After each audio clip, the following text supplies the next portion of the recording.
Best Archaeological Discovery, Lost City of the Legion, Archaeological Research at Caerleon, 2006-11. Caerleon is one of the UK's most important Roman sites and was thought to be one of the best-known legionary fortresses of the Roman Empire. The fieldwork that has taken place there since 2006 has shown that this is not the case.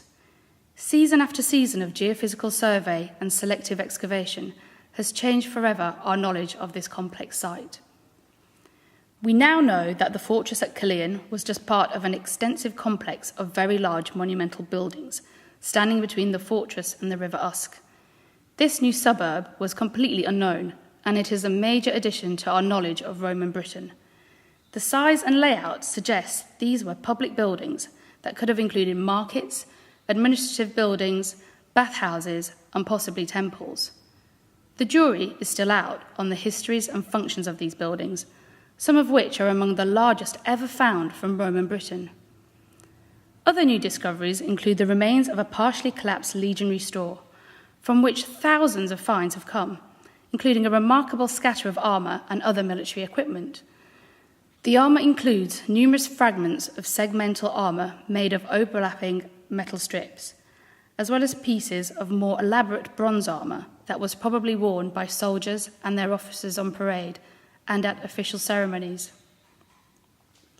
A commonly heard complaint is that there are too few opportunities to work as a volunteer archaeologist anymore, but volunteers have always been made welcome at Caerleon, especially young people who will form the next generation of archaeologists.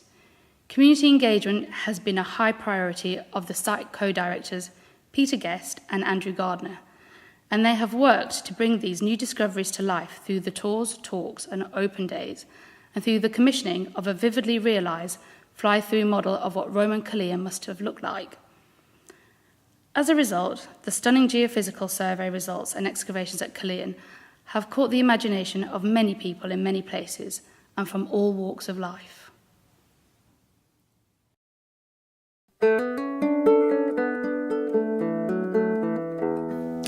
Best Archaeological Discovery, the Frome Hoard.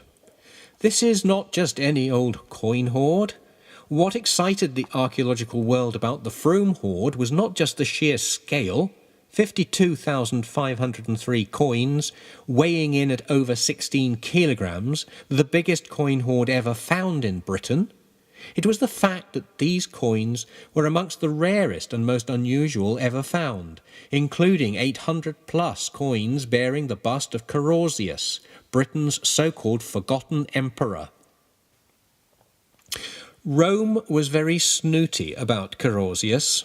The Latin author Eumenius described him as a man of low birth, from Holland or Belgium, an outrageously opportunistic brigand who seized power illegitimately in AD 286, declaring himself emperor in Britain and northern Gaul.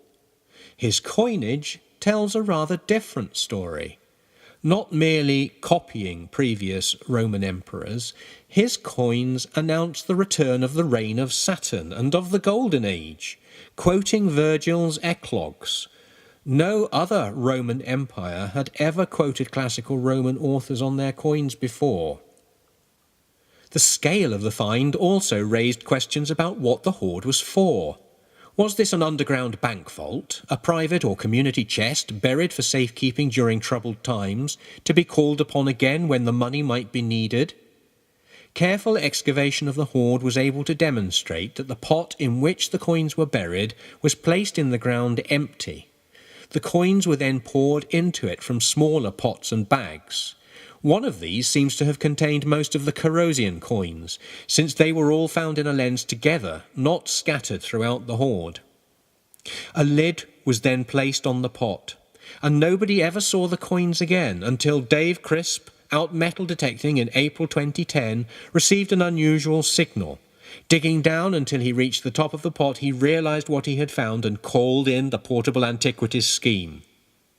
We still don't know why the hoard was buried, but committing valuable material to the ground was practised by the people of Britain in the Bronze and in the Iron Ages, so it's not hard to conceive that Romano Britons did this too.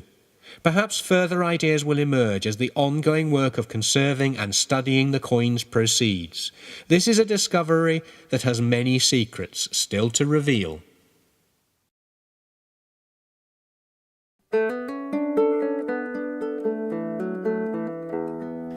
Best Archaeological Discovery, Must Farm Paleochannel Excavations 2011. We were introduced to the exceptionally rich site at Must Farm at the beginning of the ceremony. Must Farm has also been shortlisted for the Best Discovery Award, and here one has to ask, for which discoveries? Because so rich is the site that any number of finds could have been nominated. Bronze Age and Iron Age metalwork was found, broken and tossed into the river silts, mirroring the deposits of metalwork found at nearby Flag Fen. Swords, with intact wooden grips and partially preserved scabbards, were recovered from the river, along with horse harness tarot rings with distinctive lateen decoration, as well as Bronze Age Wilburton-type swords, spears with their long shafts in place, and rapiers.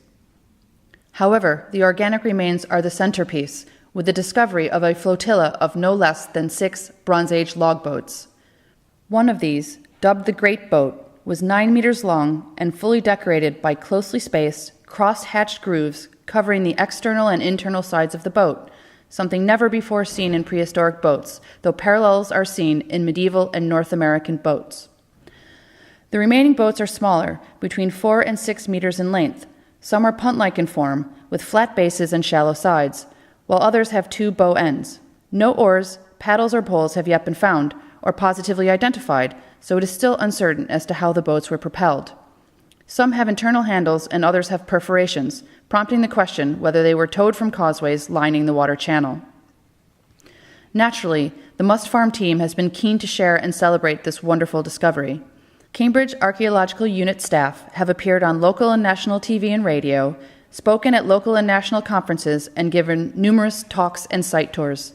News of the discoveries has been eagerly snapped up by magazines and websites in the minerals industry, and a major feature was published in Current Archaeology. To compensate for the fact that it is not possible to visit the site, a dedicated website has been set up as a collaborative venture between Hansen UK and Cambridge Archaeological Unit. The conservation of the boats is presently at the planning stage as significant funding is needed for their long-term stabilization and display. Peterborough Museum and Flag Fen will be recipients of the majority of the objects, ensuring their presence is retained in the local area and assisting in the revitalization scheme planned for the Flag Fen Visitor Center.